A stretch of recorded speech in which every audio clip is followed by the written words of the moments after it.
How's it going, Jay? You know, man, if I were any better, I would be racing Miatas at Barber Motorsports Park this weekend. Is that going on this weekend? Oh, yeah. Now, the Indy cars, this is the big IndyCar weekend. They got a Mazda race. They practiced today, Matt, and the fast lap in a Miata, 136. In a Miata? In a Miata. Now, your fast lap, last time I talked, I think, was it 139? Well, no, I'm at 38, but a professional race car driver drove my C5 Corvette Z06. I mean, this is over 400 horsepower. A professional race car driver, 137. And somebody's riding a Miata around at 136 out there? At 136. And our buddy Joel, the assistant track manager, he calls it the races, because they race out there every year, the Miatas. He calls it the Miata Pinata, because there's about 40 of them that are within a second of each other. And so it's like a scrum all the way around, and they can't go 2 laps without wrecking. So did they beat and bang on one another, I guess? Oh, yeah, absolutely. Oh, man, that's awesome. I would love to see it. Absolutely love to see it. Well, I wish you were out there, too. Have you raced any this year in the Miatas? I know you were doing that. You were doing some team racing, right? Yeah, no, I haven't this year. Though we're not going to go to Daytona this year. I think they may cut back to 2 cars, which, frankly, I think is better for the team. And that I may lose, as they say in NASCAR, I may lose my ride. Oh, no.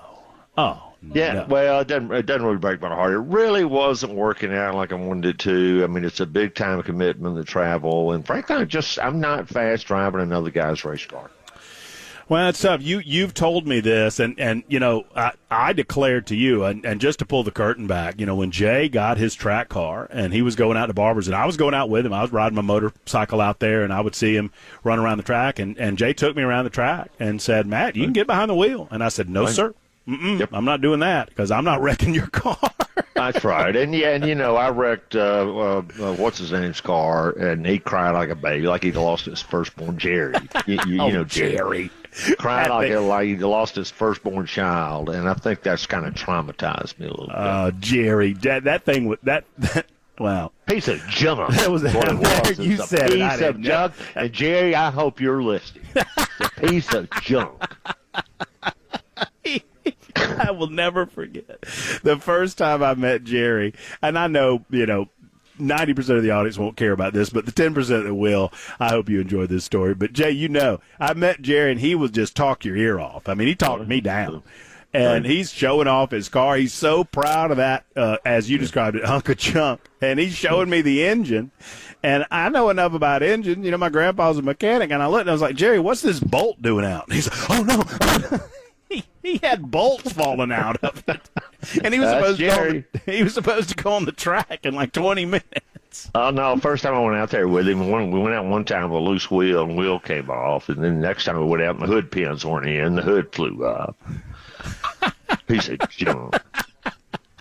Let's talk the law for just a few minutes, Jay. Okay. I know Donovan's waiting. Donovan, hang in there. But I got one quick question. Jay, can you explain to me, I thought the Supreme Court spoke on the matter of the Alien Enemies Act, and now this Texas judge has disagreed. I mean, maybe they did not speak to the specific question, but this goober judge down in Texas said, well, this isn't an invasion, and everybody knows what an invasion is, and the Founding Fathers didn't mean all of that. I don't know if you've been following the story, but what do you make of it? And I expect that the Trump administration is going to push this back to the Supreme Court pretty darn quick.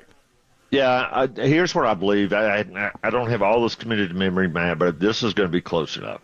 Now, the Supreme Court did not decide whether the presence of these illegal aliens as a group constitutes the action necessary under that law. They didn't address that. The only question they addressed is if somebody is being expelled under this law, do they have a right to a hearing?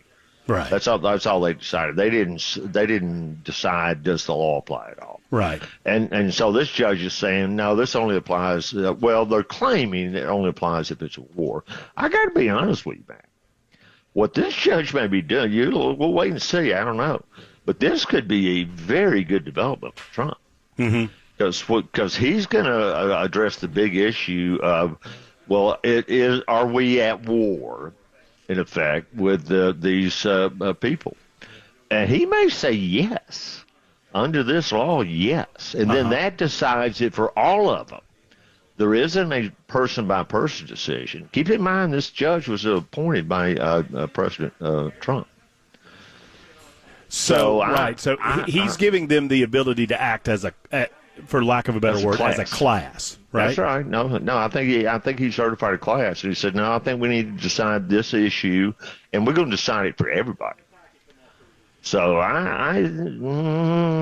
they can't come at it one. They can't want it. We're not going to one at a time. We're mass communicating. We're mass communicating. I like it. Well, no, I feel at ease that once this moves up the food chain, regardless of what that particular judge had to say, but I hadn't thought about it that way, that it tees it up for all quote unquote enemy combatants or the enemy invaders, as the Trump administration. No, that's right. And I would say this about that, Matt. They've thought about this for years. I mean, it's really, really clever strategies in a lot of ways. But I got to be honest with you, they're stretching the law in a lot of places, and they're doing it very intentionally, and they knew that. But I think in the end, I mean, the number of illegals crossing the border, Matt, is almost down to zero. Oh, I know. I mean, the effect, the net effect. Yeah, right. No question. And I think the shock and awe approach, a lot of it is just scaring people away. Right? That's right. They know that it's closed, and there's already people beginning to self-deport. Jay, Scott writes in, and on a question of the Miata, he says, I want to readdress this real quick, and we'll get to a few calls. Is that 1 hour and 36 minutes? When you said 1:30, no. It is 1 minute and 36 seconds around a 2.3 mile track. And what are they? How many turns? 14, 15? Well, different people number them differently, but I think the track says there's 17 turns. 17 turns. And there's no long straightaways. It's mostly corners. So, yeah, they're hauling the mail. And Miatas, their top, my top speed's 120 because straightaways aren't that long. They probably can't get up to like about 110. But, man, they go through the corners like go-karts. That was another comment that somebody made. 1012 said, I've heard Miatas are rumored to be as close to perfectly balanced as you can get. Well, that rumor is true. They are great little platforms. Yeah. And inexpensive if people are interested in getting into track-type racing like that. Inexpensive entry point, right? No, it is, and parts are plentiful. Blow an engine up, you go buy an engine for $500. Wow. And parts are everywhere. No, it's a great. I almost pulled the trigger on one. I'm glad I didn't, but that's what. And I did it because I wanted to do. I was thinking about it because I wanted to do this racing. But then somebody said I'd get bored because these guys. I mean, these are hopped up cars, and I'll tell you a little story. Now we'll get off on the law, but they have the rules real tight, man, so that they can't spend a whole bunch of money, and basically the engine has to be stock. Mm-hmm. You can't modify the engine, particularly on most parts. You can't modify pistons. You have to have stock pistons. Well, in a racing engine, part of what makes a racing engine great is that it's perfectly balanced. And in particular, all the pistons weigh exactly the same. I mean, within a gram, man. Right. Well, there's manufacturing tolerances in the pistons, and, they may be as different as 3 or 4% different. Because in a street car, it doesn't matter. Well, in a race car, you want them weighing exactly the same. If you're building a race engine, what you do to get the pistons the same, you drill the bottom of the piston and take enough metal off so they all weigh the same. We can't do that. So you know what these guys do to get perfectly matched pistons? Pick them out themselves? They go buy 200 pistons and weigh them and get the 4 lightest pistons. That's not really helping to hold cost down. No. That's a way to do it, I suppose. But that's it. Awesome. If you want to win races, that's what you do. Just because a couple of people have asked, and we'll get to the law, the so you're around a 138. These Miatas 138. What do the open wheel guys do around that track? Do you know? Okay, well here, yeah, I can tell you exactly what it is. Here's the progression. So for what I've got, like street cars, converted into track cars, braking 140 is fast. Yes. Anything under that's a minute 40 seconds. That is fast. If you go by a 170,000, 170,000 Porsche GT4 Club Sport, that's a $175,000 car. You can turn a 130. Okay. If you get a Porsche GT3, a race car, factory race car, you can turn a 125. If you are a world-class motorcyclist, the track record for two-wheelers is a minute 22 seconds. Wow. Okay. So, you see the progression that's going on. Sunday, the Indy cars will be racing there. And I guarantee you to get the pole position, fastest a motorcycle's ever been around a racetrack, that's a minute 22 seconds. To get the pole position at the IndyCar race, you will have to turn 1 minute 6 seconds. Wow. That's incredible. That's a fast lap. We're talking, for those asking, about Barber Motorsports in Birmingham, Alabama, one of the finest tracks in the United States of America, and maybe the world. I don't know. Yep. I've never been around the world to see some of those tracks, but I would suggest that Barber is one of the finest facilities. People that know say Barber is one of the finest facilities in the world. So there you go. And Jay's got it in his backyard. Yeah, 25 minutes from my house. Let's talk to Donovan real quick before I have to take time out. Donovan's got a question for Jay St. Clair. Hey, Donovan. Hey, man. How you doing? Thanks for taking my call. Yes, sir. I got a constitutional question for Jay.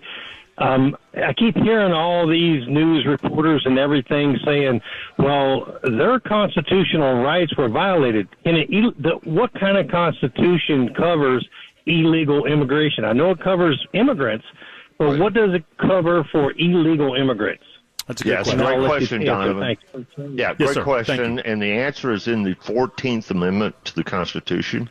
It's one of those amendments that was after the Civil War during Reconstruction, and their intent was to give all former slaves legal rights, including due process. And not all slaves were citizens. And so the way they wrote that, Donovan, they said that states must give all persons due process of law. So that's where that comes from, Donovan. They didn't have illegal aliens in mind when they wrote that. But they used the word persons, and persons apply even to illegal aliens. Well, and the 14th Amendment defines U.S. citizenship too, and so they, in that amendment, right, and you've taught me this over the years, Jay, I mean, they use words on purpose. Oh, no, it's very intentional because they talk about citizenship in that they use the word because some of the slaves, man, weren't citizens. Right. No, it makes perfect sense. Want to try to slip Tina in here real quick. Tina, you are up with Matt Murphy and Jay St. Clair. Do you have a quick question for Jay? I do. Hi, Jay. Good to talk to you.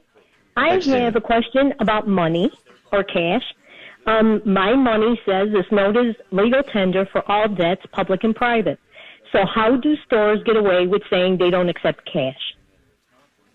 Ooh. That's a really good question, Tina, and that's probably illegal.